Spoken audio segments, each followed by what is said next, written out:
Okay, तो आज का सेशन हम चालू करते हैं और ये रिकॉर्डिंग आपको दे दी जाएगी, तो आप बाद में भी इसको रेफर कर सकते हो। और ये जो स्लाइड हमारी रहेगी इसका पीडीएफ भी दे दिया जाएगा, ठीक है। तो आज जो क्लास रहेगी ये काफ़ी इम्पोर्टेंट है। ये काफ़ी इम्पोर्टेंट है आपके प्रोग्रामिंग जर्नी में।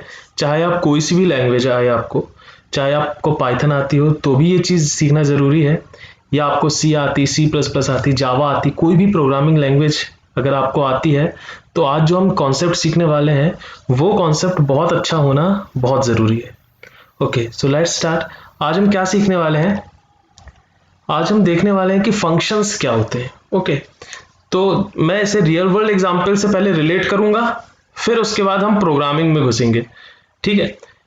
क्योंकि रियल वर्ल्ड से ही सारी चीज़ें निकल के आई है। जैसे मैंने आपको बताया, हमने जितने भी पिछले क्लासेस लिए हैं सब हम रियल वर्ल्ड से ही रिलेट करके देखे हैं। तो हम फंक्शंस जो आज का टॉपिक है उसको भी रियल वर्ल्ड से रिलेट करके देखेंगे और फिर हम पाइथन में प्रोग्राम करके उसको देखेंगे कि ये क्या चीज़ है। ओके, सबसे पहले कि ये फंक्शन हम क्यों सीखें। देखिए, बहुत सिंपल, आपको एक बात बताता हूँ। जब आपका प्रोग्राम बड़ा हो जाता है, जितना ही प्रोग्रामिंग आपने अभी तक सीखा है ना, उस तरीके से अगर आप प्रोग्रामिंग करोगे तो आपका प्रोग्राम बहुत बड़ा हो जाएगा। वो बड़ा प्रोग्राम आप किसी को दिखाओगे तो उसको समझने में बहुत दिक्कत आएगी। आप 2 महीने 3 महीने बाद खुद अपना प्रोग्राम देखोगे तो आपको भी समझ में नहीं आएगा। तो होता क्या है, जब हमारे प्रोग्राम बड़े हो जाते हैं तो समझना काफ़ी मुश्किल हो जाता है, क्योंकि पूरा एक नॉर्मल तरीके से आप लिखे रहते हैं, नंबर ऑफ लाइंस लिखी रहती है। अगर आप कमेंट भी कर देंगे फिर भी अगर 100 ऑफ लाइंस है तो it will be very difficult for you to understand all those 100 of line. या आप किसी दोस्त को देते हो अपना प्रोग्राम की आप ये यूज़ करो, इसको अपने कोड में चला के देखो, तो उसको भी समझने में बहुत दिक्कत होगी। तो होता क्या है, जब हमारे प्रोग्राम बहुत बड़े हो जाते हैं तो जो अभी तक अप्रोच हम यूज़ करते थे वो यूज़ नहीं करते। हम क्या करते हैं, उस प्रोग्राम को जो हमारा बड़ा सा प्रोग्राम था उसको छोटे छोटे टुकड़ों में बांट देते हैं। सिंपल तरीके से समझिएगा, एक बड़े प्रोग्राम को हम छोटे छोटे टुकड़ों में बांट देते हैं और उन छोटे छोटे टुकड़ों को हम यूज़ करते हैं और हम अपने प्रोग्राम में कितनी बार भी यूज़ कर सकते हैं।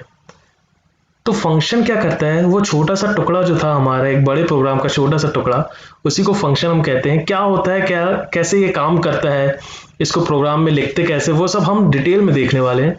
अभी एट प्रेजेंट आप सिर्फ इतना समझिए कि फंक्शन का इस्तेमाल करने से आपका प्रोग्राम बहुत आराम से आपको समझ में आएगा और आपका कोड भी छोटा होते जाएगा। ओके, आगे बढ़ें। यहाँ मैं कुछ एग्जाम्पल के थ्रू आपको बताना चाहूंगा, understanding function from some real world example. ये समझना आपको बहुत ज़रूरी है। हम प्रोग्रामिंग में जाएंगे थोड़ी देर बाद, पहले हम एग्जाम्पल समझ लें, क्योंकि एग्जाम्पल आपको क्लियर हो जाएगा तो फिर आप रिलेट करोगे बहुत आसान से और एकदम क्रिस्टल क्लियर हो जाएगा आपको आज का टॉपिक। ओके, पहला एग्जाम्पल ये है डॉग। सभी डॉग को खिलाए हैं। आप इसे बोलते होगे शेक हैंड। तो ऐसे बोलते हो कि शेक हैंड, जो भी उसका नाम है, फॉर एग्जाम्पल आपके डॉग का नाम है ब्राउनी, तो आप बोलोगे शेक हैंड ब्राउनी। तो ब्राउनी क्या करेगी या करेगा, वो अपना एक हाथ उठाएगा आपके ऊपर रख देगा। आप जितनी बार उसको बोलोगे शेक हैंड ब्राउनी या शेक हैंड टॉमी, जो भी आप बोलोगे उसको, तो वो उतनी बार हाथ उठा के आपके ऊपर रखेगा। ठीक है, यही मैंने लिखा है, देखिए example 1, when you say shake hand to your pet, the pet will shake hand to you. During hand shaking it may lift his hand and put over to your hand. ये पहला एग्जाम्पल है, ठीक है। अब इसमें आपको अगर अपने डॉगी से शेक हैंड करना है तो आपको उसको पूरा समझाना नहीं पड़ेगा कि तुम अपना ताकत लगाओ, ये वाला हाथ उठाओ, ऐसा करो। आपको सिर्फ उसको बोलना है शेक हैंड। तो जैसे ही आप बोलोगे शेक हैंड, ये बाकी की चीजें, the pet will shake hand to you, during hand shaking it may lift his hand and put over to you, ये चीज सारी डॉग करने वाला है। तो आपने डॉग को क्या बोला, शेक हैंड, और उसने क्या किया, अपना हाथ उठाया आपके ऊपर रख दिया। आप जितनी बार उसको शेक हैंड बोलोगे वो सेम चीज उतनी बार भी करेगा। ओके, पहला एग्जाम्पल। दूसरा एग्जाम्पल हम लेते हैं। कभी आपके घर में पेरेंट्स हैं, आपके घर में पेरेंट्स हैं, मान लीजिए फॉर एग्जांपल मम्मी, तो उन्होंने आपको बोला कि पानी लाओ। है ना, उन्होंने आपको बोला एक ग्लास में पानी लेके आओ, ये हमारा दूसरा एग्जाम्पल है ना। When your parents order you to bring water, है ना, आपके पेरेंट्स ने क्या बोला, पानी लाओ, तो आप क्या करोगे, एक ग्लास उठाओगे, उसमें पानी भरोगे, उस ग्लास को ट्रे के ऊपर रखोगे और फिर आप अपने पेरेंट्स को दोगे, कुछ इस प्रकार से। यहां मैं जूम करके दिखाऊं, ये इस प्रकार से। तो आपके पेरेंट्स ने क्या बोला, ब्रिंग वाटर, और फिर आपने क्या किया, फिर आपने एक सीरीज ऑफ ऑपरेशन परफॉर्म किया। वो क्या किया आपने, आपने किया pick up a glass, glass उठाया, फिर उसमें पानी भरा, फिर उस भरी हुई ग्लास को एक ट्रे में रखा और अपने पेरेंट्स को दिया।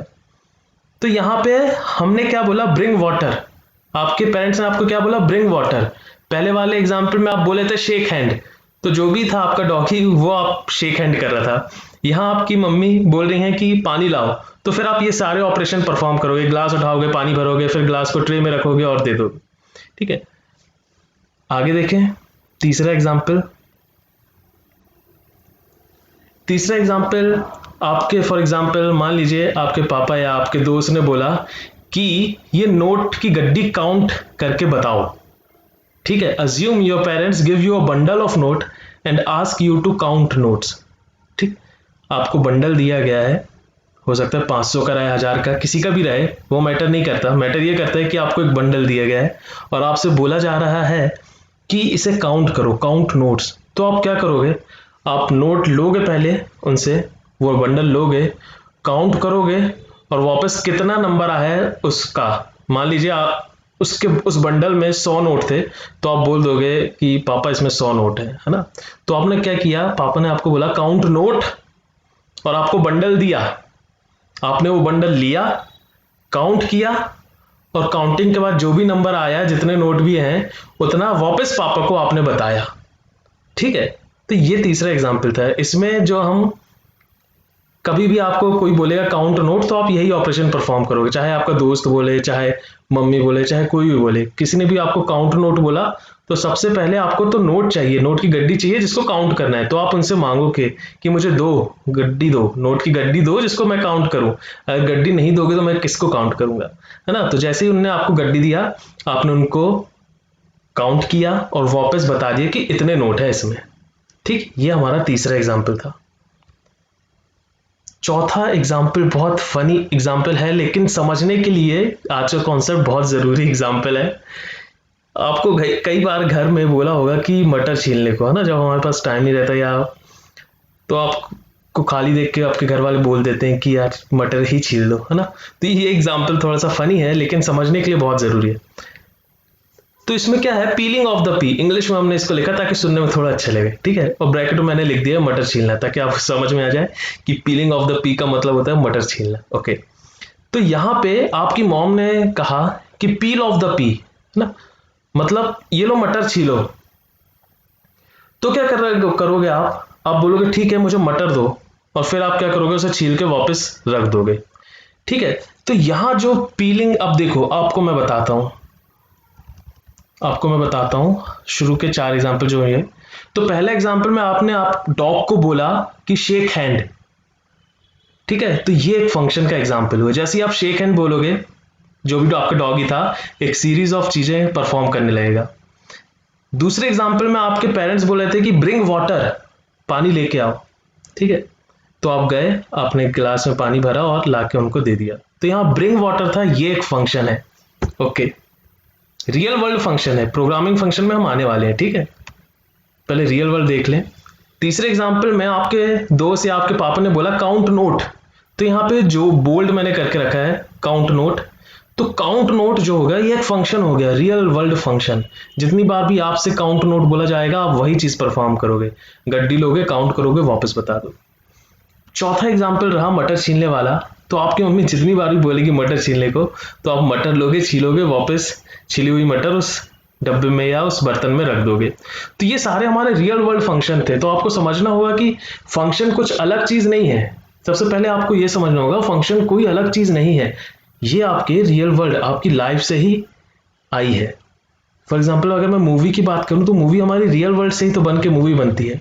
इसी प्रकार प्रोग्रामिंग लैंग्वेज भी आपके रियल वर्ल्ड से ही रिलेटेड है, वो मैं आपको समझाना चाह रहा हूं।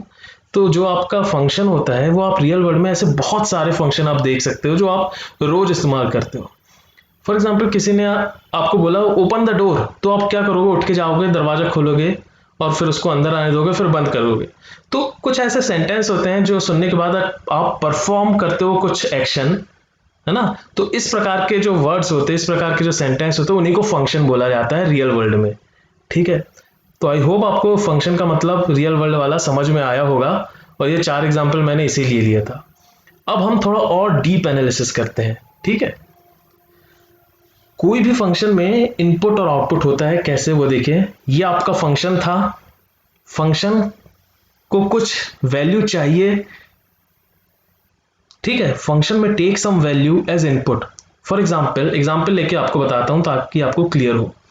जैसे ही आपको आपके पापा ने बोला था कि काउंट नोट, तो नोट काउंट करने के लिए पहले आपके पास नोट होना जरूरी है। तो आपने पापा से क्या बोला कि मुझे नोट की गड्डी दो, तो आप फंक्शन हो गए। जैसे वो फंक्शन हुआ तो आपको इनपुट चाहिए, तो आपके इनपुट के रूप में आपने क्या लिया, नोट का बंडल। ठीक है, इसलिए कुछ फंक्शन ऐसे होते हैं जिनको परफॉर्म करने के लिए इनपुट की जरूरत होती है, और वो इनपुट आप किससे लेते हो, जिसने आपको बोला है वो काम करने, है ना। जैसे आपके पापा ने बोला है कि भैया काउंट नोट, तो आप बोलोगे पहले बंडल तो दो। तो जैसे ही आपने बोला बंडल तो दो, पापा आपके हाथ में बंडल रख देंगे। इसका मतलब आपके पेरेंट ने आपको वो इनपुट दिया, उस फंक्शन को परफॉर्म करने के लिए आपको कुछ इनपुट की जरूरत थी, वो आपको दी गई, है ना। वो अगर नहीं दी जाती तो आप वो परफॉर्म ही नहीं करते कुछ फंक्शन में। इसलिए जनरली फंक्शन में take some value as input. अब थोड़ा सा मैं इसको डीप पर जाते हैं। इसमें जो इनपुट हम लेते हैं उसको प्रोग्रामिंग वर्ल्ड में इनपुट पैरामीटर या आर्ग्यूमेंट्स कहते हैं। अच्छे से समझिएगा, लोग बड़ा कंफ्यूज हो जाते हैं क्योंकि आर्ग्यूमेंट और इनपुट पैरामीटर ऐसे भयानक शब्द लगते हैं कि कभी क्लियर नहीं होते। ठीक है, तो फंक्शन परफॉर्म करने के लिए कई बार हमको कुछ इनपुट की जरूरत रहती है। उस इनपुट को प्रोग्रामिंग भाषा में इनपुट पैरामीटर या आर्ग्यूमेंट्स कहा जाता है। ठीक है, अब एक फंक्शन परफॉर्म करना था, हमको कुछ इनपुट की जरूरत थी, तो हमने वो इनपुट ले लिया, इसलिए एरो फंक्शन की तरफ बना है। ठीक है, फंक्शन परफॉर्म हुआ, आपने नोट की गड्डियां गिन ली। नोट की गड्डी गिनने के बाद आप पापा को बताओगे कि इतने नोट है, फॉर एग्जांपल 100 नोट्स थे। तो फंक्शन अब परफॉर्म करेगा आउटपुट, है ना। फंक्शन बताएगा, फंक्शन रिटर्न करेगा कुछ वैल्यू, है ना। ये आप समझना, ये जो रिटर्न करेगा कुछ वैल्यू का मतलब ये है कि फंक्शन ने इनपुट लिया, उसको प्रोसेस किया, और जो भी आंसर आया वो बताना तो पड़ेगा ना जिसने आपसे पूछा था। आपके पापा ने आपको नोट का बंडल दिया और आपसे पूछा कि काउंट करो। आपने नोट का बंडल लिया, जेब में रख लिया और चले गए कहीं, तो ये तो गलत बात हो जाएगी। आपको लेना होगा, आपको काउंट करना होगा और वापस पापा को बताना होगा कि पापा इतने नोट्स हैं, तब जाके आपका फंक्शन सही परफॉर्म होगा। ठीक है, तो फंक्शन क्या करता है, कुछ इनपुट लेता है, उसको हम इनपुट पैरामीटर या आर्गुमेंट भी कहते हैं। फंक्शन परफॉर्म करता है और परफॉर्म करने के बाद जो भी आंसर आता है वो वापस दे देता है उसी को जिसने उसको बोला था फंक्शन परफॉर्म करने को। तो जो वैल्यू हम वापस देते हैं उसको प्रोग्रामिंग भाषा में रिटर्न वैल्यूज कहते हैं। ये आपको क्लियर होना चाहिए। तो एक फंक्शन है, उसको परफॉर्म करने के लिए कुछ इनपुट की जरूरत रहती है, तो वो जो इनपुट की जरूरत है उसको कहा जाता है प्रोग्रामिंग भाषा में इनपुट पैरामीटर या आर्ग्यूमेंट्स। परफॉर्म करने के बाद जो आंसर निकलता है, जो हमको वापस देना पड़ता है ना। कभी भी आप फंक्शन में कहीं फंस जाओ तो पापा वाला एग्जांपल याद कर लीजिएगा, वो नोट काउंट करने वाला एग्जांपल याद कर लीजिएगा, या मटर छीलने वाला एग्जांपल याद कर लीजिएगा। जैसे आपकी मम्मी ने आपको बोला कि मटर छीलो, तो पहले आपको मटर लेना तो होगा मम्मी से, है ना। आपने मम्मी से मटर लिया, तो वो मटर क्या हो गया, इनपुट पैरामीटर हो गया, वो मटर आपका आर्ग्यूमेंट हो गया। ठीक है, वो मटर आपने लिया, फिर एक एक करके आराम से छीला। ठीक है, फिर उसको सब बर्तन में रखा। फिर बर्तन में रखने के बाद वापस वो बर्तन आपको रखना नहीं है, आपको वो मम्मी को वापस करना है। ठीक है, तो आप मम्मी को जो वापस करोगे, क्या वापस करोगे, एक ऐसा बर्तन जिसमें सारे छिले हुए मटर रखे थे, तो ये आपकी रिटर्न वैल्यू कहलाएगी। ये रिटर्न वैल्यू आपने वापस मम्मी को दिया। तो ये जो एग्जाम्पल मैंने लिया था, इससे आप समझो कि फंक्शन क्या करता है ना। तो अगर कोई आपसे पूछो फंक्शन क्या करता है, तो आपको बस यही कहना है, फंक्शन कुछ इनपुट लेता है, उनको प्रोसेस करता है और रिटर्न में उसको कुछ वैल्यू देता है। ठीक है, तो ये था हमारा फंक्शन का। अब यहाँ पे मैं थोड़ा प्रोग्रामिंग में हम जाएंगे और देखेंगे। जैसे यहाँ लिखा है सम टू 4, ठीक। तो सम का मतलब होता है जोड़ना, ब्रैकेट के अंदर लिखा है 2,4। तो अभी आपको हम प्रोग्राम में नहीं घुस रहे हैं, लेकिन अगर आप इसको सीधा हिंदी में अनुवाद करोगे ना, सम का मतलब होता है जोड़ना, और 2 और 4 को जोड़ो, तो 2 और 4 को जोड़ोगे आप, है ना। तो यहाँ पे हमको क्या करना है, जोड़ना है। किसको जोड़ना है, 2 और 4 को। तो 2 और 4 ये सम फंक्शन का इनपुट हो गया। तो 2 और 4 क्या हो गए हमारे इनपुट।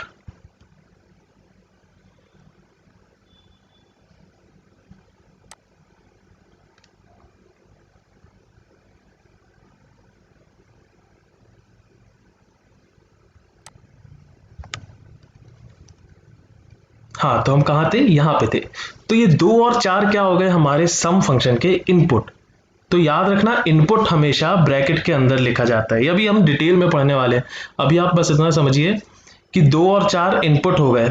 अब सम टू 4 क्या करने वाला है, ये दोनों को जोड़ेगा और आंसर क्या आएगा, 2 और 4 अगर आप जोड़ोगे तो 6 आंसर आएगा। तो ये फंक्शन जो वैल्यू वापस देगा वो क्या आना चाहिए, 6, है ना। तो सम टू 4 में give as 6, so 6 is called return value of the function. अब इस स्लाइड को एक बार और हम पूरा क्लियर समझते हैं अपना मटर छीलने वाले एग्जाम्पल से, ठीक है। आपकी मम्मी ने आपको बोला मटर छीलो, तो आप मम्मी को क्या बोलोगे, मम्मी मटर तो दो। तो मम्मी ने आपको मटर दी, ठीक है। आपने मम्मी से मटर लिया, तो आपको फंक्शन परफॉर्म करने के लिए कुछ इनपुट की जरूरत पड़ी, वो इनपुट आपने मम्मी से लिया, ओके।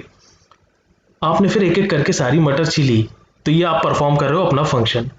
अब मटर छिल गई है, उसको आपने सारी छिली हुई मटर एक बर्तन में रखा और वापस मम्मी को बर्तन दिया, तो वो क्या होगा आपका, आपने फंक्शन जो परफॉर्म किया उसमें जो भी आपको रिटर्न करना था वो रिटर्न वो आप मम्मी को वापस कर दोगे, ठीक है। तो फंक्शन क्या करता है, फंक्शन इनपुट लेता है, प्रोसेस करता है और रिटर्न करता है, ठीक।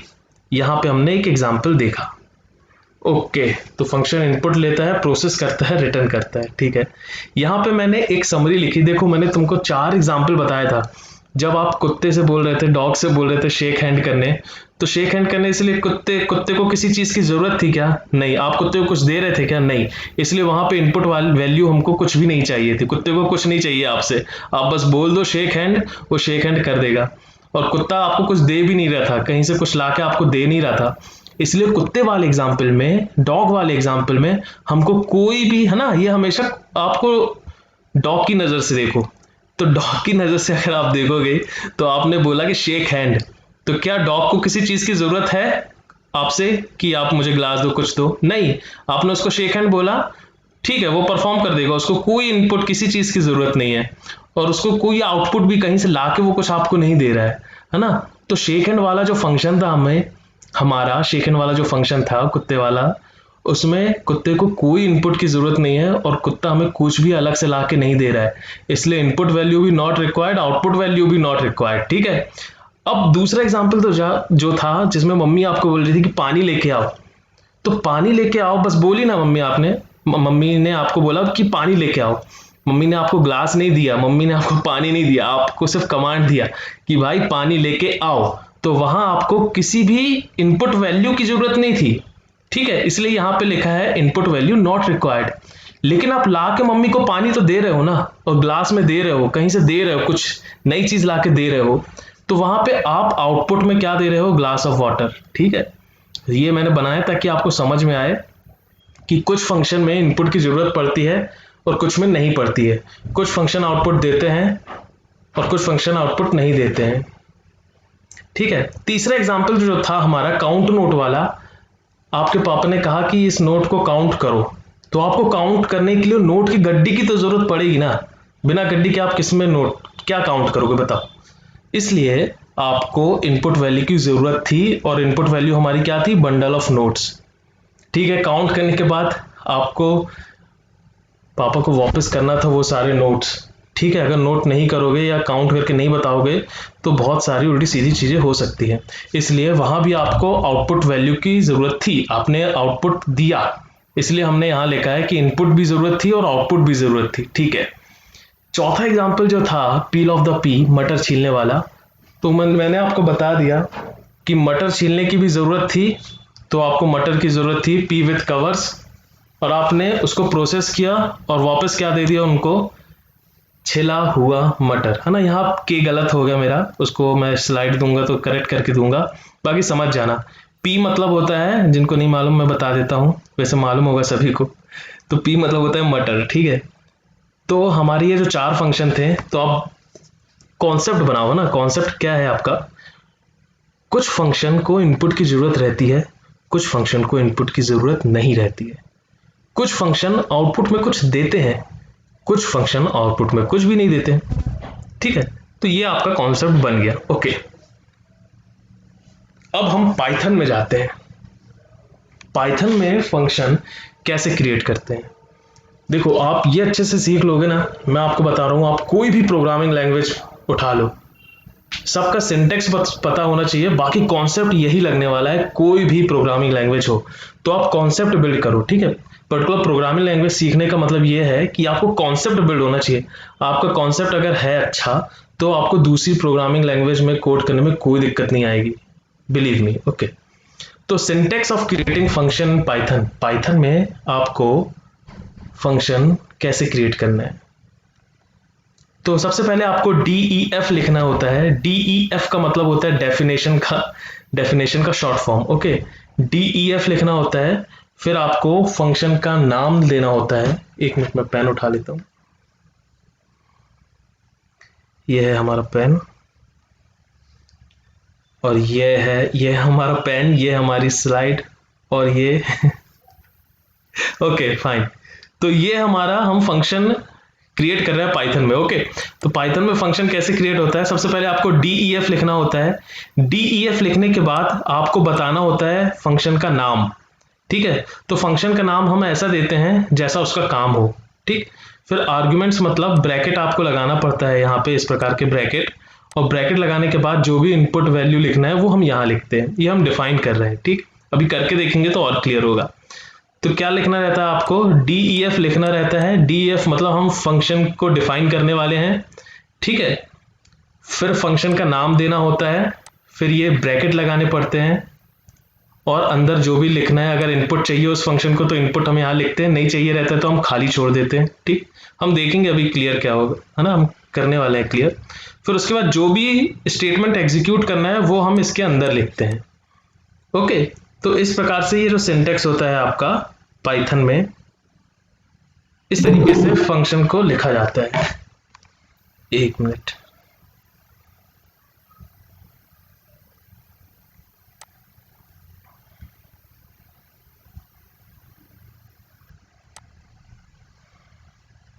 ओके। तो फंक्शन को पाइथन में किस प्रकार से लिखा जाता है मैं फिर से आपको बता देता हूं। हम DEF लिखते हैं। DEF का मतलब होता है डिफाइन, ओके। हम फंक्शन को डिफाइन करना है आपको, तो आपको लिखना होगा DEF। फिर उसके बाद फंक्शन का जो भी आप नाम देना चाहते हो वो लिखो। फिर उसके बाद अगर वो इनपुट ले रहा है तो यहाँ पे कुछ लिखो, इनपुट नहीं ले रहा है तो ब्रैकेट के अंदर कुछ मत लिखो, ठीक है। उसके बाद फिर आपको जो भी स्टेटमेंट एग्जीक्यूट करवाना है वो आपको इसके अंदर लिखना होता है। हम करके देखेंगे, अभी क्लियर हो जाएगा हमको, ओके। और अगर कुछ आउटपुट दे रहा है तो आपको एक वर्ड का इस्तेमाल करना होता है जो है रिटर्न, और लिख देना होता है जो भी आउटपुट वो रिटर्न कर रहा है, ठीक। ये भी करके देखेंगे हम, क्लियर हो जाएगा। अभी आप ध्यान रखो कि फंक्शन का नाम जो भी आप देना है ये आप चूज कर सकते हो।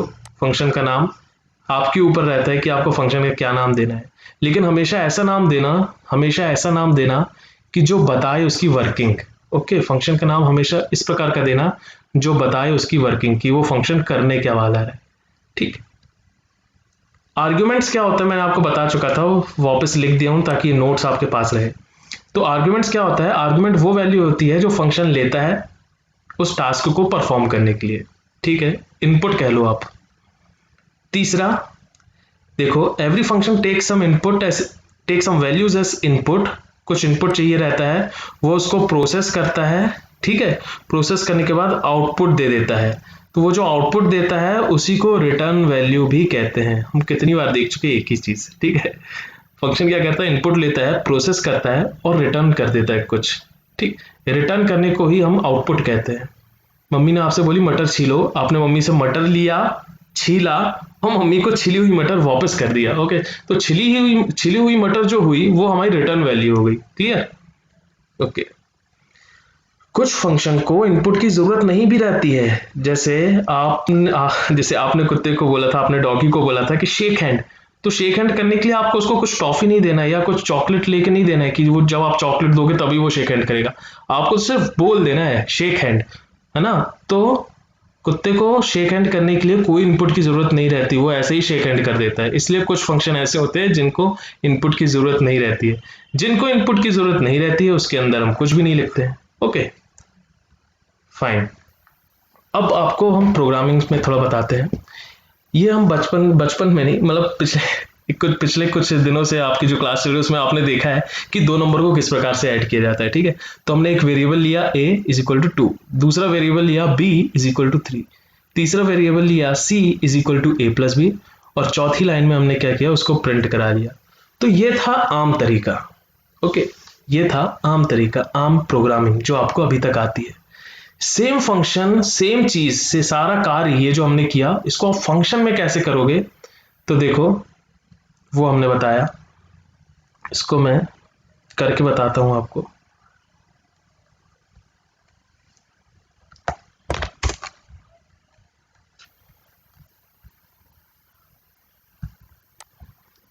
तो सबसे पहले फंक्शन क्रिएट करने के लिए आपको DEF लिखना होता है, तो आपने DEF लिखा।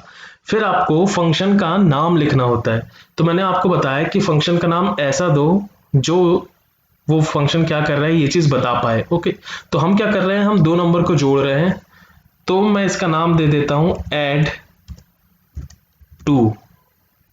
Okay, add two number.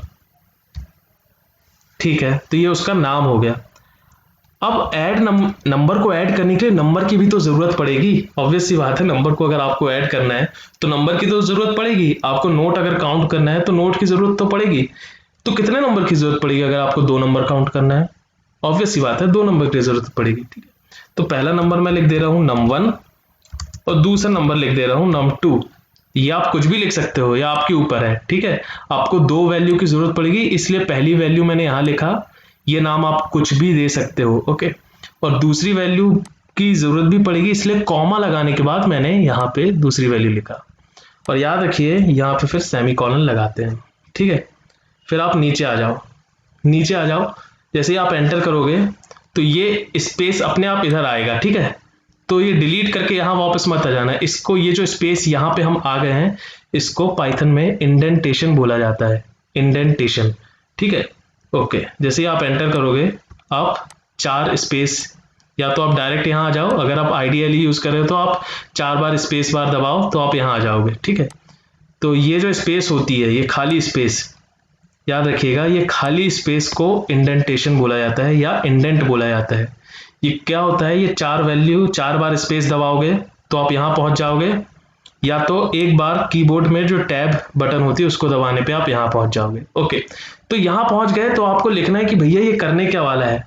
तो ये करने क्या वाला है, नंबर 1 और नंबर 2 को जोड़ने वाला है, और जोड़ने के बाद जो रिजल्ट आया उसको वापस करने वाला है, ये आपको पता है।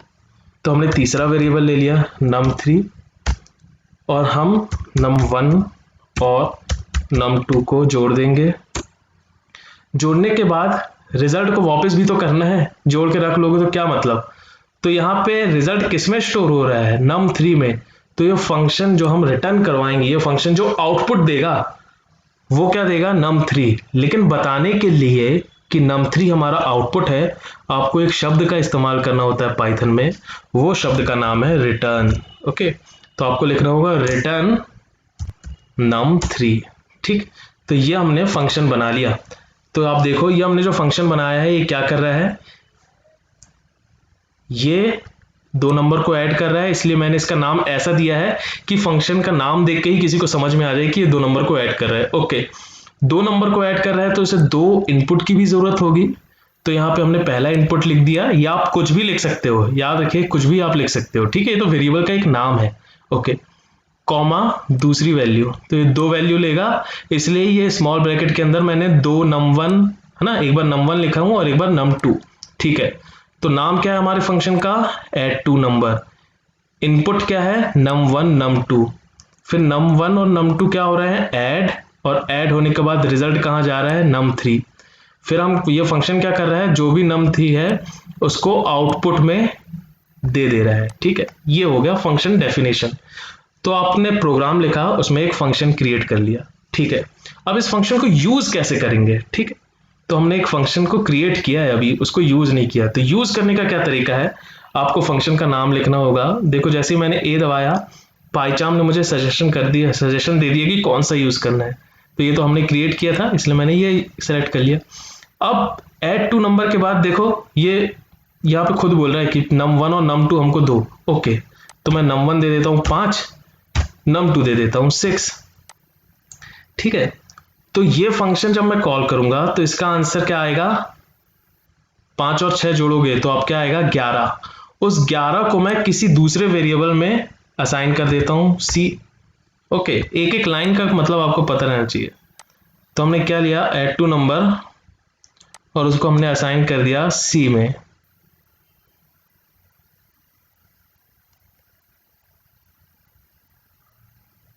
ओके, फॉर्मेटिंग करा। हाँ, अब मैं इसको प्रिंट करा लूंगा सी को। इसको हम रन करके देखें तो देखो आंसर क्या आ गया, 11। ठीक है, तो हमने क्या किया, आप पूरा समझो, पूरा समझो। ये जो था, ये हमने एक फंक्शन क्रिएट किया। ठीक है, ये हमने एक फंक्शन क्रिएट किया। उस फंक्शन का नाम हमने दिया add two number. Add two number देने के बाद उसको बताया हमने कि 2 नंबर की जरूरत है तुमको, इसलिए हमने लिखा यहाँ पे num1 और num2। ठीक है, उसके बाद हमने कॉलन लगा दिया। ये सिंटैक्स होता है पाइथन में। अब जो भी आप नंबर ले रहे हो, ठीक है, उसको हमने ऐड किया और एक तीसरे वेरिएबल में स्टोर करा दिया। और तीसरे वेरिएबल में स्टोर करने के बाद वो फंक्शन आपका आउटपुट जो देगा, ये बताने के लिए कि क्या चीज आउटपुट में जा रही है, हमने एक वर्ड का इस्तेमाल किया। उस वर्ड का नाम क्या है, रिटर्न। तो हमने उसको बोल दिया भैया ये फंक्शन क्या रिटर्न करेगा, num3। और num3 में क्या था, दोनों नंबर का एडिशन। तो ये हमने किया फंक्शन को क्रिएट। ओके, तो ये फंक्शन क्रिएट किया। और फिर फंक्शन को हमने यूज कैसे किया, फंक्शन का नाम लिखा। नाम लिखने के बाद उसको 2 इनपुट चाहिए है, तो हमने 2 नंबर लिखा अंदर। अब ये फंक्शन से जो भी रिजल्ट आएगा वो हमने क्या कर दिया, सी में स्टोर करा दिया। रिजल्ट क्या आएगा, ये याद रखो, देखना ध्यान से। रिजल्ट क्या आएगा, जो भी आप यहाँ रिटर्न करवाओगे वही रिजल्ट आएगा। तो यहाँ मैंने रिटर्न करवाया था num3, इसलिए num3 हमारा क्या था, 6 और 5 को जोड़ोगे तो 11। तो 11 हमारा सी में स्टोर हो गया। और सी में स्टोर होने के बाद हमने उसको प्रिंट करवा लिया। तो जैसे ही हमने ये चलाया तो 11 आ गया। ठीक है, अब मैं यहाँ चेंज करूंगा, कॉमा 66 किया और फिर मैंने रन किया। तो देखो 45 प्लस 66 111 होता है। ठीक है, तो मैं इसे अंदर वैल्यू दूंगा 45। अब 96 अगर मैं सॉरी कॉमन है, 96 अगर मैं लिखूं तो क्या होगा, अब देखो 141 आएगा। ठीक है, तो ये एक चीज आप ध्यान से समझो, बाकी चीज क्लियर हो जाएगी। पाइथन में फंक्शन इस प्रकार से क्रिएट होता है। आपको लिखना होता है DEF, उसके बाद उस फंक्शन का नाम जो आप देना चाहते हो, कुछ भी दे दो, कोई मतलब कुछ भी दे दो, लेकिन ऐसा दो जो उसकी वर्किंग बताए। तो यहाँ पे वर्किंग क्या थी, 2 नंबर को ऐड करना, इसलिए हमने दिया ऐड टू नंबर। फिर उसके बाद 2 वेरिएबल दे दो, ये नाम कुछ भी हो सकता है। ठीक है, उनको हमने ऐड किया, तीसरे वेरिएबल में डाल दिया, उस तीसरे वेरिएबल को रिटर्न कर दिया। फिर हमने क्या किया, उस फंक्शन को यूज भी तो करना है, बना के रखना बस थोड़ी है। तो हमने क्या किया, हमने उस फंक्शन का नाम लिखा, उस फंक्शन को जो भी इनपुट चाहिए था वो दिया। फिर फंक्शन ने क्या किया, वो इनपुट लिया और सीरीज ऑफ ऑपरेशन परफॉर्म किया। परफॉर्म करने के बाद जो रिजल्ट आया, जो रिटर्न वैल्यू आई, उसको सी में स्टोर कराया और फिर हमने प्रिंट करवा लिया। ठीक है, तो आपने देखा कि फंक्शन कैसे क्रिएट होता है पाइथन में और उसको किस प्रकार से इस्तेमाल किया जाता है। ठीक है, और भी हम देखने वाले हैं, बहुत कॉन्सेप्ट है इसमें। ठीक, तो ये देखो आपके लिए मैंने यहाँ पे स्क्रीनशॉट शेयर कर दिया है। यहाँ मैंने नाम दिया था माई एड num1 num2। फिर यहाँ मैंने कॉल किया है, माई एड लिखा और जो भी इसको इनपुट चाहिए था 2 3, तो मैंने 2 3 लिख के दिया है। और 2 3 ये जो भी रिटर्न आ रहा था उसको सी में स्टोर कराया हमने और प्रिंट करवा लिया सी में। ठीक है, तो ये एक एक चीज आप चला के देखोगे तब आएगा सही समझ में पाइथन। ठीक है, कहाँ थे हम, यहाँ थे। ओके, ये देखो, we need to define function only once but we can call function multiple time. इसका मतलब क्या है, यहाँ हमने एक बार लिखा ना, अब मैं ये कितनी बार भी चला सकता हूँ, ठीक है। जैसे मैं इसको मैं कॉपी कर लूँ, मैं कितनी बार भी इस फंक्शन का इस्तेमाल कर सकता हूँ, आपको मैं ये दिखाना चाहता हूँ। ये देखो, अब मैंने 3 बार चला के दिया और हर बार अलग इनपुट दे सकता हूँ मैं, जरूरी नहीं ये सेम दो आप। तो 23, 56 और सब गायब। ओके, 23, 56, यहाँ मैं इनपुट में ऐड करवाना चाहता हूँ 50 और 100 को, ठीक है। अब कुछ बड़ा सा नंबर ले लेते हैं, है ना, जिसका आंसर आप तुरंत ना बता पाए। इस प्रकार से हम ऐड करना चाहते हैं। तो यहाँ पे देखो, यहाँ से आप समझो हुआ क्या। यहाँ पे एक बार फंक्शन आपने क्रिएट किया, एक बार आपने क्रिएट किया, लेकिन कितनी बार भी आप अपने प्रोग्राम में उसको यूज कर सकते हो, कितनी बार भी, जितनी बार आप चाहो उतनी बार यूज कर सकते हो। इसलिए हमारा प्रोग्राम छोटा हो जाता है। बात समझ आई? अगर मैं ये चीज बिना फंक्शन के करता तो बहुत सारी कोड मेरे को लिखने पड़ती, यही चीज बार बार लिखनी पड़ती, बार बार लिखनी पड़ती। लेकिन मैंने फंक्शन का इस्तेमाल कर लिया, तो एक बार मैंने बता दिया कि ये फंक्शन मेरा ये काम करेगा। अब उस फंक्शन को आप जितनी बार इस्तेमाल करना चाहो उतनी बार इस्तेमाल कर सकते हो। अब मैं इसको रन करा के देखता हूँ क्या होता है। तो जैसे ही मैंने रन कराया, आप देखिए 3 आंसर आए हैं। पहला 23 और 56, 23 और 56 को जोड़ने पे 79 आता है। दूसरी बार मैंने करवाया था 50 और 100, तो 50 और 100 जोड़ोगे आप तो 150 आएगा। फिर मैंने इन दोनों को ऐड करवाया तो यहाँ पे आया 47,840 आया। ओके, तो इस प्रकार से मैं कितनी बार भी उस फंक्शन को यूज कर सकता हूँ, कोई लिमिट नहीं है, ठीक है, कितनी बार भी आप यूज कर सकते हो। तो वही मैंने लिखा है, we need to define function only once but we can call function multiple time.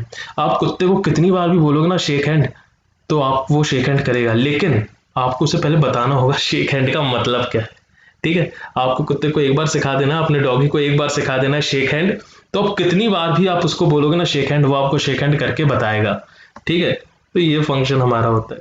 Function call और फंक्शन डेफिनेशन का मैंने आपको मतलब बता चुका था।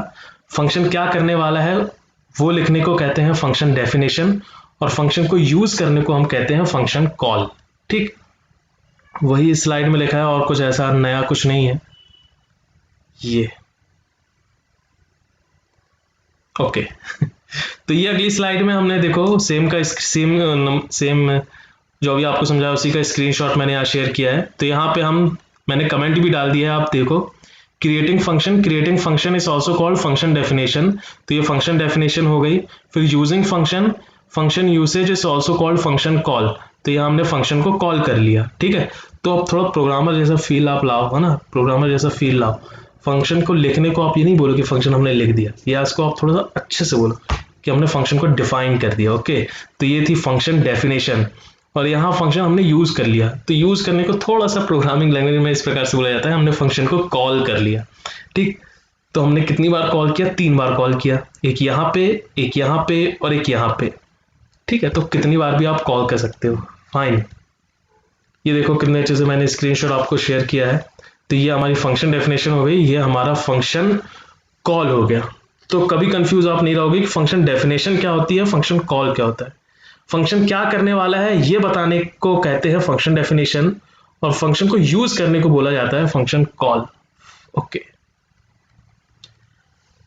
अब हम एक ऐसा प्रोग्राम लिखेंगे जिसमें कोई भी इनपुट की जरूरत नहीं है। ये देखो, यहाँ हमने एक फंक्शन डिफाइन किया माई प्रिंट, और ये सिर्फ प्रिंट करवाएगा hello this is our statement, और रिटर्न भी क्या करेगा, नन। नन मतलब कुछ नहीं रिटर्न करेगा। ओके, मैं आपको ये करके दिखाता हूं। तो यहां मैं इसको एक फंक्शन हम क्रिएट करने वाले हैं, df। कभी फंक्शन क्रिएट करना है df लगा दो, ठीक है। अब प्रिंट करवाएंगे ना, तो माई प्रिंट तो मैंने यूज कर चुका, मैंने हमारा प्रिंट, तो अवर प्रिंट। ओके, ये कुछ भी नहीं लेगा, इसलिए मैंने ब्रैकेट के अंदर कुछ नहीं लिख रहा हूं, ठीक। और मैं नीचे आ गया। तो हम एक फंक्शन बनाएंगे जो प्रिंट करके देगा, ठीक है। क्या प्रिंट करवाएगा वो आपको लिख दो। तो यहां मैं प्रिंट करवाना चाहता हूं today is a great day. Okay, और मैं चाहता हूँ कि वो प्रिंट करे और कुछ भी वैल्यू रिटर्न ना दे, क्योंकि रिटर्न की जरूरत ही नहीं है, कुछ हम कैलकुलेशन कर नहीं रहे हैं, कुछ जोड़ नहीं रहे, कुछ घटा नहीं रहे, तो क्या रिटर्न करोगे ना। जब इस टाइप का आपको कहीं फंस जाओ तो आप कुछ भी रिटर्न मत करो। तो कुछ नहीं रिटर्न करना है तो उसके लिए आप यूज कर सकते हो नन। नन का मतलब होता है कुछ नहीं, ओके, कुछ नहीं रिटर्न करेगी। तो यह हो गई हमारी फंक्शन डेफिनेशन। अब मैं इसे जितनी बार भी कॉल करूंगा ये मुझे प्रिंट करके देगा today is a great day, ठीक है। तो मैं इसे प्रिंट कर लेता हूँ, आवर प्रिंट एक बार, आवर प्रिंट दो बार, ठीक है, आवर प्रिंट तीन बार, आवर प्रिंट चार बार। चार बहुत हो गया, ठीक है। तो हमने एक ऐसा फंक्शन किया बनाया है जिसको कोई भी इनपुट की जरूरत नहीं है और रिटर्न भी कुछ नहीं कर रहा है, और उसको हम कॉल कर रहे हैं चार बार, ठीक है। तो जैसे ही हम इसको रन करेंगे तो देखना आपका चार बार प्रिंट होकर आ जाएगा today is a great day. तो होता क्या है, जैसे ही आप फंक्शन कॉल करते हो तो आपने आवर प्रिंट बोला तो ये यहाँ चला गया, भैया आवर प्रिंट में था क्या, ओके आवर प्रिंट में तो सिर्फ प्रिंट करना था, ओके ठीक है मैं प्रिंट कर देता हूँ today is a great day और रिटर्न कर देता हूँ कुछ नहीं। तो today is a great day उसने प्रिंट किया और वापस आ गया यहाँ। फिर नीचे आया वो, ओके एक और आवर प्रिंट, ठीक है वापस मैं जाऊंगा ऊपर देखूंगा आवर प्रिंट करता क्या है, ओके आवर प्रिंट तो प्रिंट करता है, ठीक है प्रिंट कर दो और कुछ वापस मत करो, ठीक है। तो उसने फिर से दूसरी बार प्रिंट कर दिया, ऐसी तीसरी बार भी कर दिया, ऐसी चौथी बार भी कर दिया। ये चार करने के बाद नीचे उसने देखा भाई नीचे तो प्रोग्राम खत्म, कुछ लिखा ही नहीं है, तो वो वापस आ गया, ठीक है। अब अगर मैं चेक करूं क्या रिटर्न कर रहा है ये, तो चेक करने के लिए कि फंक्शन क्या रिटर्न कर रहा है उसको आप किसी दूसरे वेरिएबल में स्टोर करवा दो इज इक्वल टू लिख के, और जो भी वो था जिसमें स्टोर करवाया हो उसको प्रिंट करवा लो, है ना। कोई भी प्रोग्रामिंग लैंग्वेज हो सब में कॉन्सेप्ट लागू होगा, ओके। तो ये देखो उसने क्या किया, अवर प्रिंट को कॉल किया तो अवर प्रिंट एग्जीक्यूट हुआ, ठीक है। एग्जीक्यूट होने के बाद इसकी वैल्यू क्या थी आउटपुट में नन, वो नन वैल्यू सी में स्टोर हो गई और सी हमने प्रिंट करवा लिया, इसलिए हमें क्या लिख के आया नन, ठीक। तो आप समझ चुके हैं कि ऐसे प्रोग्राम भी होते हैं जिनको कोई इनपुट की जरूरत नहीं रहती और कोई आउटपुट की नहीं, बस वो कुछ सीरीज ऑफ स्टेटमेंट रन करते हैं और काम खत्म उनका, ठीक है, ओके। अब हम थोड़ा सा देखें, दो प्रकार के फंक्शन होते हैं, एक होता है बिल्ट इन फंक्शन जो आप पहले से इस्तेमाल कर सकते हैं, जैसे प्रिंट, रेंज, ये हम यूज करते आए हैं, लेंथ, टाइप, ठीक है। जो पाइथन में पहले से आते हैं उसको बिल्ट इन फंक्शन कहते हैं, ठीक। वो आपने नहीं बनाया है, वो किसी और ने बनाया है, आपको यूज करने के लिए दे दिया है, ठीक है। तो ऐसे फंक्शन जो पाइथन में पहले से आते हैं उसको बिल्ट इन फंक्शन कहा जाता है, ओके। ऐसे फंक्शन जो आप बनाते हो उसको यूजर डिफाइंड फंक्शन कहा जाता है। तो हमने जो फंक्शन बनाया, जैसे अभी हमने जो बनाया था, कहाँ गया ये, तो आवर प्रिंट जो हो गया ये यूजर डिफाइंड फंक्शन हो गया, मतलब हमने बनाया है, ठीक है। तो आपका हक है इस पे, यूजर डिफाइंड। तो इस प्रकार के फंक्शन जो यूजर क्रिएट करता है उसको कहते हैं यूजर डिफाइंड फंक्शन, और इस प्रकार के फंक्शन जो पहले से पाइथन में आते हैं उसको कहा जाता है बिल्ट इन फंक्शन, ठीक है। देखो एक टास्क है, write a function to ask user to enter his name, use that name and print how are you followed by the name of the user. देखो कितना छोटा सा कोड है। तो यहां मैं आपको थोड़ा सा इसको जूम करके बताता हूं, ओके। तो यहां हमने एक फंक्शन क्रिएट किया है माई आस्क नाम से, माई आस्क नाम से इसको इनपुट की जरूरत होगी, ठीक है, नेम, तो हमने यहां लिख दिया नेम, कुछ भी आप लिख सकते हो। तो हमने एक फंक्शन डिफाइन कर रहे हैं इसलिए हमने लिखा है DEF, फंक्शन का नाम हो गया माई आस्क, उसको इनपुट जरूरत होगी तो एक वेरिएबल लिख दिया इसके हमने, इसके अंदर हमने ब्रैकेट के अंदर एक ही इनपुट की जरूरत होगी इसलिए एक ही वेरिएबल लिखा।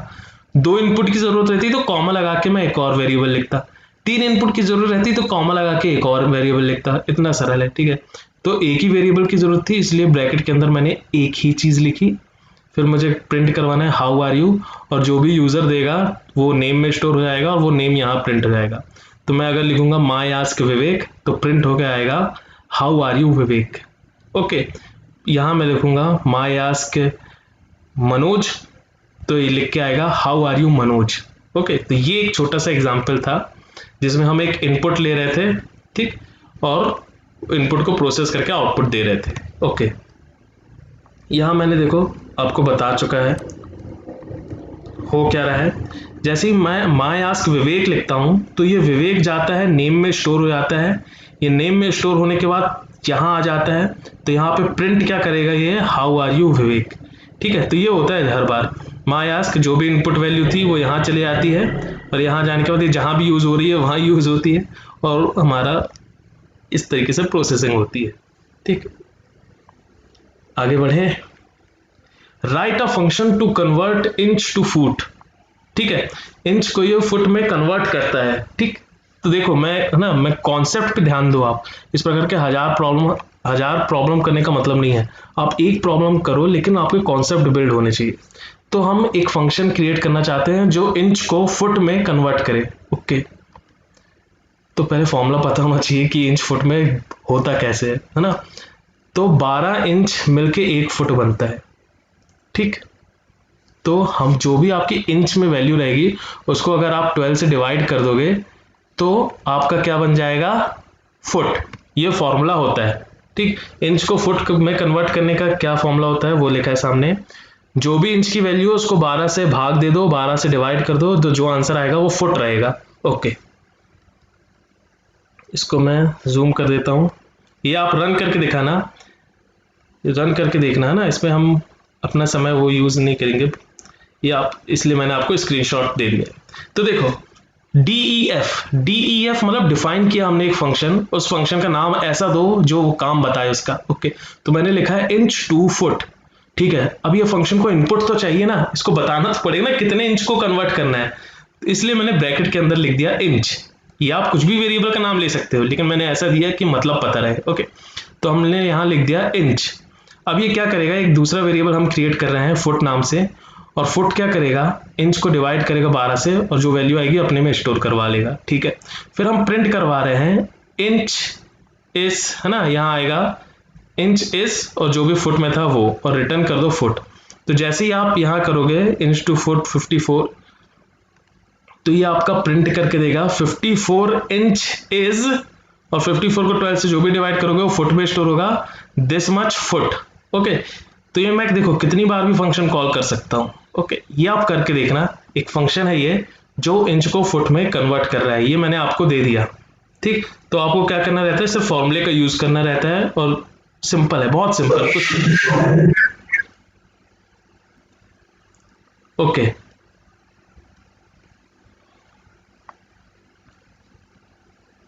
तो ये देखो यहाँ पे मैंने सारे एरो बना दिया।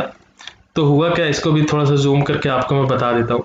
तो जैसे यहाँ आपने लिखा इंच टू पुट 54, ये 54 कहाँ गया, ये 54 गया यहाँ इंच में। अब ये 54 12 से डिवाइड होगा, और 12 से डिवाइड होने के बाद जो भी आंसर आएगा वो फुट में स्टोर होगा। अब ये फुट कहाँ कहाँ जा रहा है, ये फुट यहाँ पे डिस्प्ले होने जा रहा है और यहाँ पे रिटर्न होने जा रहा है। ठीक है, इतना सरल है, ये कुछ नहीं है इसमें, छोटा सा फंक्शन जो इंच को फुट में कन्वर्ट करता था। अब आपको, ये आपका टास्क है कि आपको एक फंक्शन लिखना है जो फुट को इंच में कन्वर्ट करे। फॉर्मूला मैं आपको दे देता हूं, inch is equal to foot multiplied by 12। ठीक है, ये एक फंक्शन है। Write a program to ask user to enter 4 number, the function should return the addition of all number, है ना।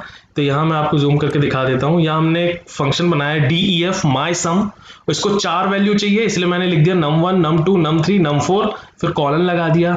फिर रिटर्न क्या करवाना है, इनको जोड़ के रिटर्न करवाना है, जो भी इसका रिजल्ट आएगा जोड़ा हुआ। तो num1 plus num2 plus num3 plus num4 आप जोड़ो, जो भी आ रही है वैल्यू उसको रिटर्न कर दो। 2 लाइन में आपका फंक्शन कंप्लीट, इसलिए पाइथन इतना इस्तेमाल होता है। ठीक है, 2 लाइन लिखो, आपका इतना बड़ा बड़ा काम होता है।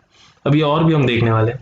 तो इसको हमने एग्जीक्यूट कैसे कराया, हमने प्रिंट कराया माई सम और इसको हमने नंबर दिया 2135। तो ये क्या करेगा, 2135 को जोड़ देगा, 2 1 3, 3 प्लस 3 6, 6 प्लस 5 11।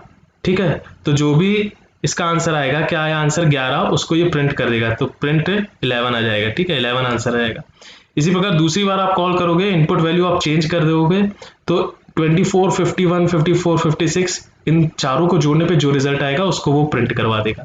तो ये छोटा सा एक प्रोग्राम था जो नंबर को ऐड करता था। ये यहाँ पे मुझे बताना बहुत जरूरी है आप लोग को कि लोकल वेरिएबल और ग्लोबल वेरिएबल क्या होता है। ठीक है, आप कोई भी प्रोग्रामिंग लैंग्वेज आप इस्तेमाल करो, ये कॉन्सेप्ट आपका क्लियर होना बहुत जरूरी है। लोग क्लियर नहीं रहते हैं कॉन्सेप्ट। ठीक है, बड़े बड़े प्रोग्राम कर लेते हैं हम कॉपी पेस्ट करके, लेकिन ये अगर आपको नहीं मालूम होगा ना, बहुत आप कई जगह फंसोगे। ठीक, concept of local and global variable सुन के तो ऐसा लग रहा पता नहीं कौन सी दुनिया का ये कॉन्सेप्ट है, लेकिन ये मैं आपको बोल रहा हूँ कि हर चीज़ रियल वर्ल्ड से ही आती है, तो याद रखिएगा। कहीं आपको ऐसा लगे ना कि ये कुछ अलग जा रहा है, ये समझ में नहीं आ रहा, तो आप समझ जाओ कि आप उसको रिलेट नहीं कर पा रहे हो असली दुनिया से। वो असली दुनिया का ही कॉन्सेप्ट है ना, वो तो आपको दिख रहा है उधर, ठीक है। तो मैं आपको पहले रिलेट करूंगा, फिर इसको बताऊंगा कि क्या होता है लोकल वेरिएबल और ग्लोबल वेरिएबल, ठीक है। A variable which is created inside a function, एक ऐसा वेरिएबल जो फंक्शन के अंदर क्रिएट किया गया हो उसको लोकल वेरिएबल कहा जाता है। एक ऐसा वेरिएबल जो फंक्शन के बाहर क्रिएट किया गया हो, ठीक है, उसको ग्लोबल वेरिएबल कहा जाता है। ठीक, ये तो इसकी डेफिनेशन होती है। ठीक, प्रोग्रामिंग में हम किस प्रकार से कहते हैं, हम कहते हैं लोकल वेरिएबल का स्कोप सिर्फ फंक्शन के अंदर ही है, बाहर कहीं भी नहीं है। ये टर्मिनोलॉजी मैं थोड़ा सा यहाँ पे आपको पहले ये दिखाऊं। ठीक, पहले आप समझो क्या होता है लोकल वेरिएबल ग्लोबल वेरिएबल। ये आपका प्रोग्राम है ना, ब्लू कलर का, ये आपका प्रोग्राम है, इसके अंदर बहुत सारी चीजें लिखी हुई हैं, ठीक है। अभी आपको ऊपर से देखना है क्या है, ये आपका प्रोग्राम है, किसी भी लैंग्वेज में हो सकता है। ये जो कॉन्सेप्ट आपको बता रहा हूं ये सिर्फ पाइथन के लिए नहीं है, ये किसी भी लैंग्वेज में ये लागू होता है, ठीक है। तो ये आपका एक प्रोग्राम है, फाइन, बड़ा सा प्रोग्राम है। ये आपका एक फंक्शन है, फंक्शन वन, उसके अंदर दो वेरिएबल है, वेरिएबल ए वेरिएबल बी। समझना है ना, आप चीज़ों को अगर विजुलाइज कर लोगे तो बहुत अच्छे से समझ में आएगा।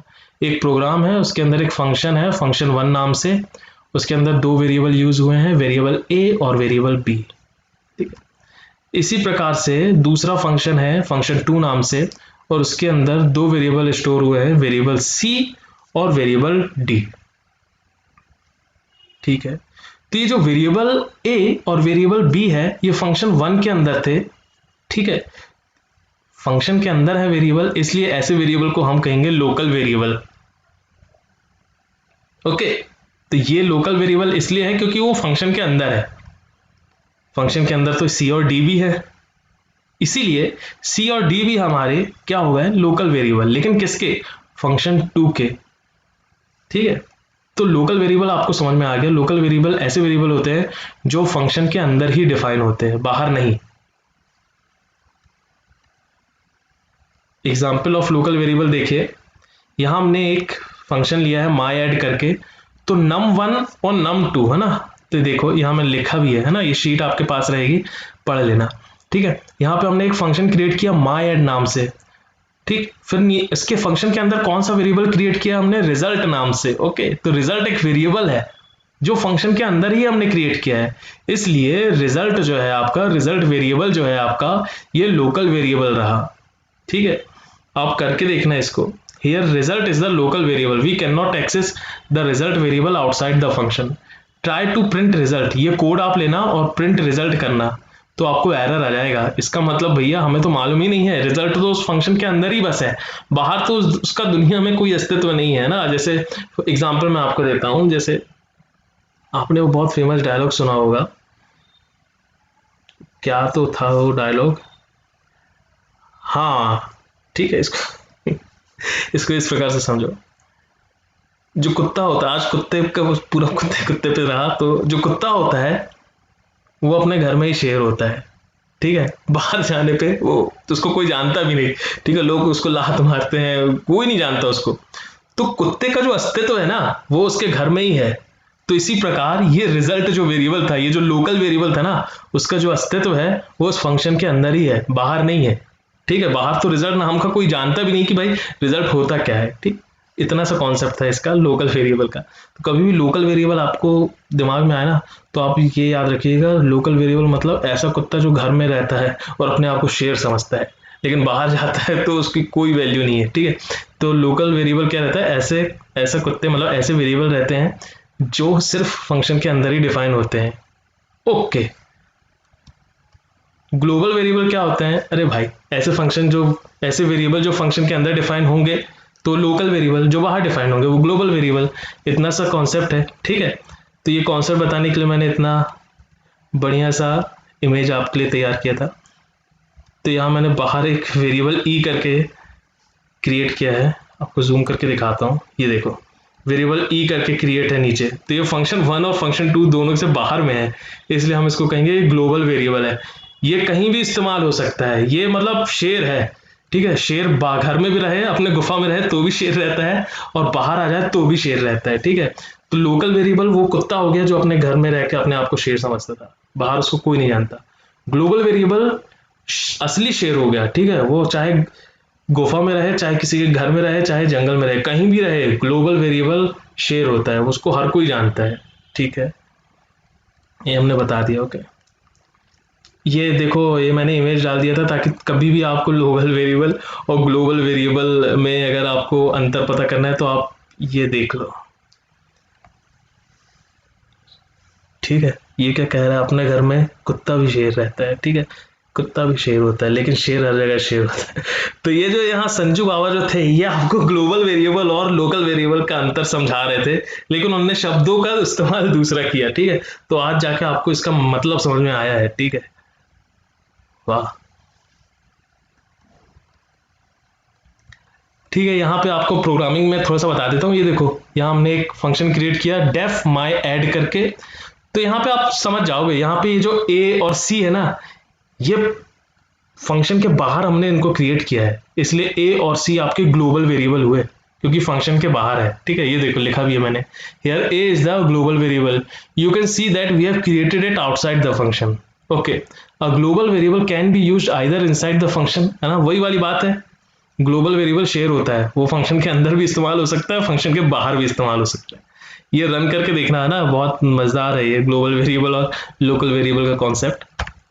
ठीक है, चीजें बहुत सरल रहती है, लेकिन कई बार हमें वो समझ में नहीं आती। ठीक, ट्रिक देखो मैंने लिखा है, we can create local variable inside a function just. हाँ, अब आप पूछ सकते हो, सर अगर मान लो कोई कुत्ता घर में है ना, लेकिन उसका नेचर ऐसा है कि वो सही में शेर टाइप का है, उस बहुत एटीट्यूड वाला है, वो एकदम शेर जैसा करता है, तो क्या ऐसा नहीं हो सकता है क्या, घर का कुत्ता, क्या घर का कुत्ता शेर नहीं हो सकता क्या? तो मैं बोलूंगा कि घर का कुत्ता भी शेर हो सकता है, लेकिन पहले उसे शेर बनाना पड़ेगा। ठीक है। तो इस प्रकार से हमने दो वेरिएबल क्रिएट किया है, ग्लोबल रिजल्ट और ग्लोबल विवेक। ठीक है, तो रिजल्ट, अगर ये मैं ग्लोबल शब्द नहीं लगाता ना, तो ये दोनों लोकल वेरिएबल रहते। ठीक है, लेकिन यहां मैंने ग्लोबल शब्द लगा दिया है, इसका मतलब अब वो प्रोग्राम के बाहर भी, वो अपने फंक्शन के बाहर भी यूज हो सकते हैं। अब वो बन चुके हैं शेर। ठीक है, अब वो ग्लोबल बन चुके हैं।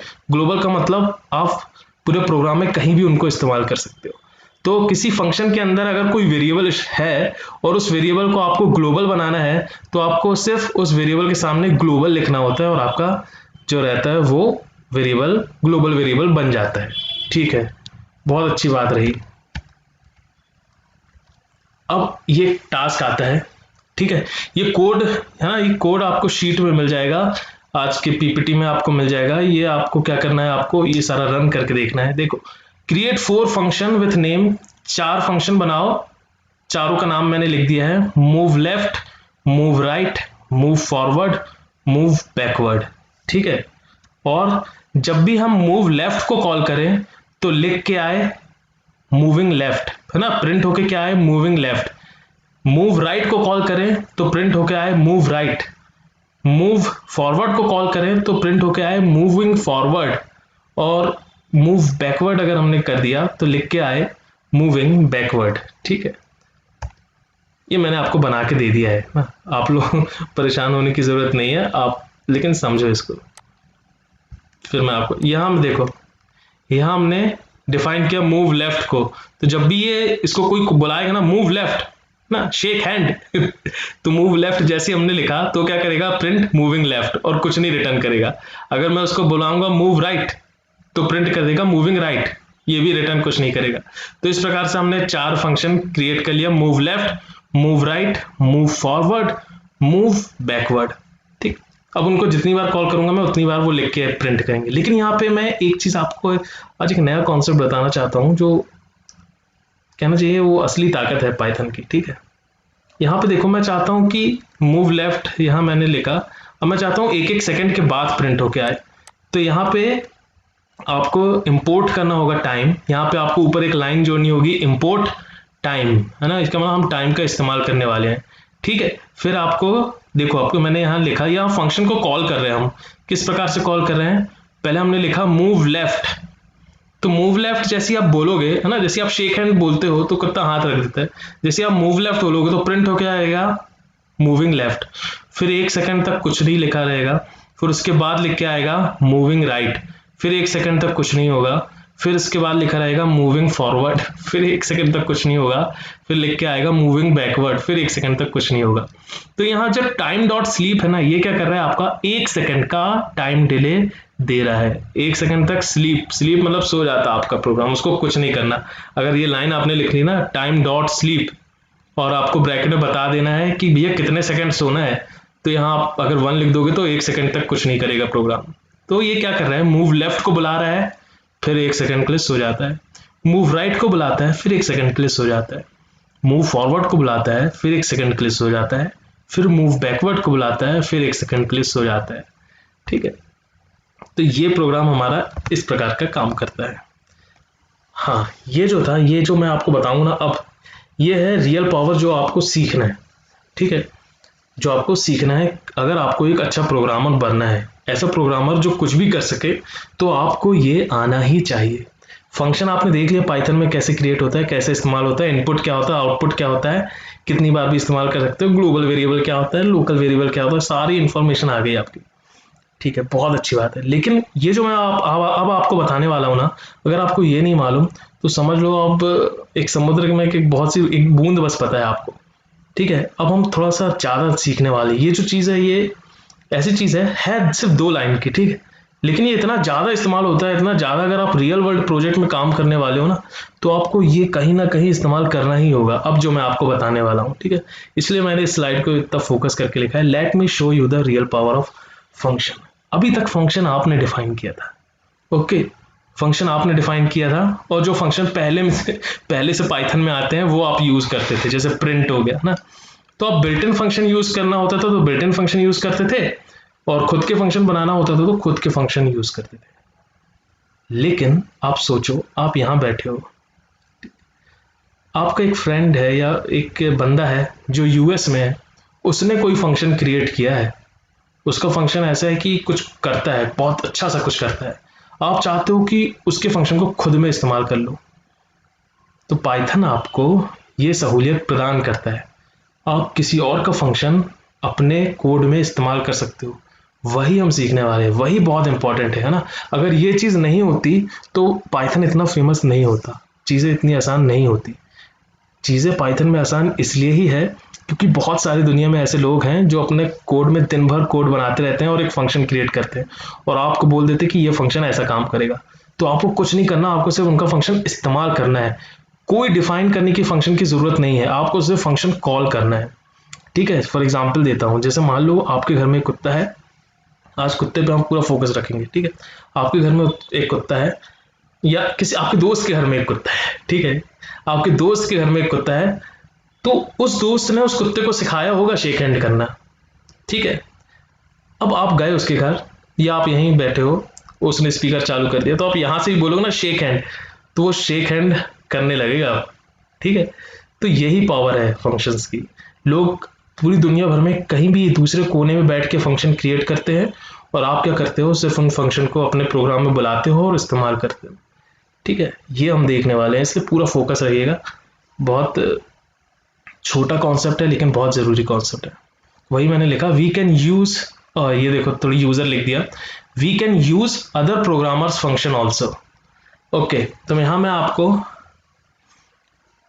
एक चीज बताने वाला हूं, अगर आपको प्रोग्राम में, अपने पाइथन प्रोग्राम में कोई साउंड प्ले करना है तो कैसे प्ले करोगे। ठीक, आपको क्या करना होगा वो इस स्लाइड में लिखा है, वो मैं आपको समझा देता हूं, फिर आप कर लीजिएगा, नहीं होता है मुझे बता देना। तो सबसे पहले आपको ना अपने कमांड प्रॉम्प्ट खोलना होगा और लिखना होगा पिप इंस्टॉल प्ले साउंड। इसका मैं आपको मतलब बता देता हूं पहले। प्ले साउंड नाम का एक मॉड्यूल है। मॉड्यूल क्या होता है, एक बंदा है, उसने ढेर सारे फंक्शन बनाया और फंक्शन बना के एक फाइल के अंदर रख दिया। ठीक है, तो वो जो फाइल, एक ढेर सारी फंक्शन की फाइल जो थी, उसको हम मॉड्यूल कहते हैं। ठीक, तो प्ले साउंड नाम का एक मॉड्यूल है, पहले हमको उसको इंस्टॉल करना होगा। तो आप देखो, इंस्टॉल करने का 2 तरीका है ना, मैं आपको सरल तरीका बता देता हूँ और कठिन तरीका भी बता देता हूँ। सरल तरीका यह है कि आप क्या करो, पाइचाम खोलो, पाइचाम में यहाँ आपको टर्मिनल दिखेगा, यहाँ टर्मिनल में आपको टाइप करना है, यहाँ मैं जूम कर देता हूँ थोड़ा, यहाँ आपको टाइप करना है pip इंस्टॉल प्ले साउंड और एंटर कर देना है। थोड़ा सा मैं आपको इस लाइन के बारे में बताना चाहूँगा जो हम डिस्कस करने वाले हैं। PIP क्या है ना, लोग इसको पिप भी कहते हैं, लेकिन एक्चुअली ये पिप नहीं है ये पाइथन में यूज हो रहा है, इसलिए ये क्या है, इसका फुल फॉर्म है पाइथन का पैकेट मैनेजर। ठीक है, PI मतलब पाइथन का, और जो लास्ट P है उसका मतलब होता है पैकेट। तो पाइथन का पैकेट मैनेजर है पिप। अगर आपसे कोई बोले पिप तो आप समझ जाना पाइथन का पैकेट मैनेजर। पैकेट मतलब मॉड्यूल को इंस्टॉल करने वाला, है ना। जैसे मैंने आपको बोला ना, यूएस में आपके दोस्त ने वो फंक्शन बनाया है, उसको अपने कोड में कैसे लाओगे, तो भैया पहले आपको वहां से लाना तो पड़ेगा। तो कौन लेके आएगा, ये पिप लेके आएगा। ये काम जो करता है मैनेजर, है ना, लाने का ले जाने का, वो है पिप, पाइथन में पिप। ठीक, तो पिप मतलब पाईपी। इसको और अगर मैं अच्छे से प्रोनाउंस करूं तो ये होगा पाईपी। तो pip is a package manager of Python. ठीक है, तो हमें लिखना होता है पाईपी इंस्टॉल प्ले साउंड। तो ये लाइन हमने लिखा और एंटर कर देंगे तो प्ले साउंड को इंस्टॉल करने लगेगा। मेरे में पहले से इंस्टॉल है, इसलिए मैं इसको रन नहीं कराऊंगा, आप लोग इंस्टॉल कर लेना। मैं आपको बताऊंगा कि इसको इस्तेमाल कैसे करते हैं। ठीक है, तो सबसे पहले आपको, अगर आपके पास पाइचाम नहीं है तो क्या करना है आपको, तो फिर आपको यहाँ से CMD खोलना है। ठीक है, या फिर आप CMD में यहाँ टर्मिनल में आप लिख दो PIP इंस्टॉल प्ले साउंड। ठीक, तो आप पाइचाम के अंदर से भी इंस्टॉल कर सकते हो, यहाँ बाहर से भी इंस्टॉल कर सकते हो। तो इंस्टॉल करने का मतलब ये हुआ कि हमने प्ले साउंड नाम का एक मॉड्यूल अपने पाइथन में जोड़ दिया। अब इसको इस्तेमाल करने के लिए देखो, सिर्फ 2 लाइन लिखना है आपको, ये from play sound import play sound, और प्ले साउंड लिख के फिर जो भी वो MP3 फाइल होगी, मैं करके बताता हूँ आपको, बहुत मजा आने वाला है देखना। तो हमने प्ले साउंड इंस्टॉल कर लिया। प्ले साउंड एक मॉड्यूल है जो किसी और ने बनाया होगा, मुझे नहीं मालूम उसके अंदर क्या लिखा है, आपको नहीं मालूम होगा। 198% टाइम ऐसा होता है कि हमें नहीं मालूम रहता उसके अंदर क्या लिखा है। ठीक, तो देखो हमें बस इस्तेमाल करते आना चाहिए। फ्रॉम प्ले साउंड इंपोर्ट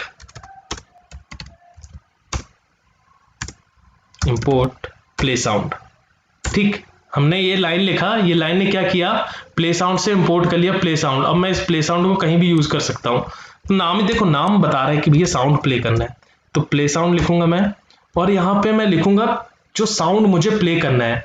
तो यहाँ अगर आप देख सको तो ये स्क्रिप्ट के अंदर यहाँ पे मैंने एक सैंपल फाइल, कहाँ गई हमारी सैंपल फाइल,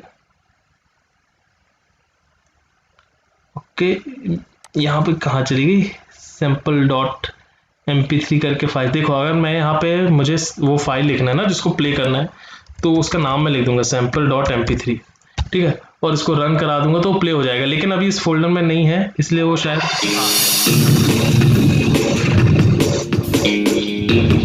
सभी को साउंड आ रहा है क्या?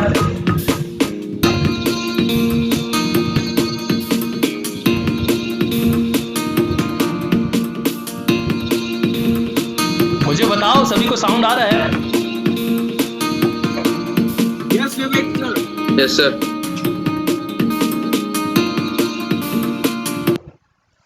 तो ये जो था ना आपका कोई पूछा आपको पाइथन में साउंड कैसे प्ले करना है, तो आपको सिर्फ 2 लाइन लिखनी है। ठीक है, आपको वो मॉड्यूल इंपोर्ट करना होगा और उसको साउंड को प्ले कर देना होगा। तो इतना करके आप पाइथन में ना अच्छे अच्छे साउंड प्ले कर सकते हो। ठीक है, थोड़ा सा एक चीज और मैं आपको इसकी पावर बताना चाहता हूँ। अधिकतर टाइम आप यही करने वाले हो, इसलिए अच्छे से समझना ये हम क्या कर रहे हैं। ये किसी और ने बनाया, आपने नहीं बनाया है ना। आपने ये फंक्शन क्रिएट नहीं किया प्ले साउंड नाम का, ये किसी और बंदे ने क्रिएट किया है। बस आप क्या कर रहे हो, अपने कोड में उसको यूज कर रहे हो। ठीक, अगर आपकी फाइल कहीं और है तो आपको इस ब्रैकेट के अंदर उसका पाथ देना होता है। ठीक है, तो ये हमने देख लिया है कि प्ले साउंड कैसे प्ले होता है। अब मैं आपको दिखाता हूं कि वीडियो कैसे प्ले होता है। तो देखो, इसके लिए आपको कुछ इंस्टॉल नहीं करना होगा, ये पहले से पाइथन में आता है। बस आपको ये लाइन यूज करनी होगी, फ्रॉम ओएस नाम का एक मॉड्यूल है पाइथन में जो पहले से आता है, from OS import start file. Okay, नाम ही बता रहा है, ये फाइल को स्टार्ट कर देता है। ठीक है, तो स्टार्ट फाइल। और यहाँ पे आपको बता देना है जो भी। तो मैंने लेके रखा है एक वीडियो, सैंपल वीडियो, ठीक है। तो ये देखो, ये मॉड्यूल इस्तेमाल करने के लिए मेरे को कहीं बाहर जाने की जरूरत नहीं पड़ी, पाइथन में पहले से आता है। तो एक चीज आपको क्लियर हो गई, कई मॉड्यूल पहले से आते हैं पाइथन में, कई मॉड्यूल बाहर से आते हैं। तो बाहर से जो आते हैं उसको इंस्टॉल करने के लिए आपको पिप का इस्तेमाल करना होता है और लिखना होता है पिप इंस्टॉल समथिंग। ओके, अब मैं इसको रन कर देता हूं। ये देखो मैंने रन किया और यहाँ एक वीडियो प्ले हो गया। इस वीडियो में कोई भी आवाज नहीं है ना, आपको मैं बता देना चाहता हूं। तो ये पावर है, ये पावर पाइथन आपको प्रोवाइड करता है। आप किसी और का कोड अपने में इस्तेमाल कर सकते हो, ठीक है, किसी और का मॉड्यूल, किसी और का फंक्शन अपने कोड में इस्तेमाल कर सकते हो।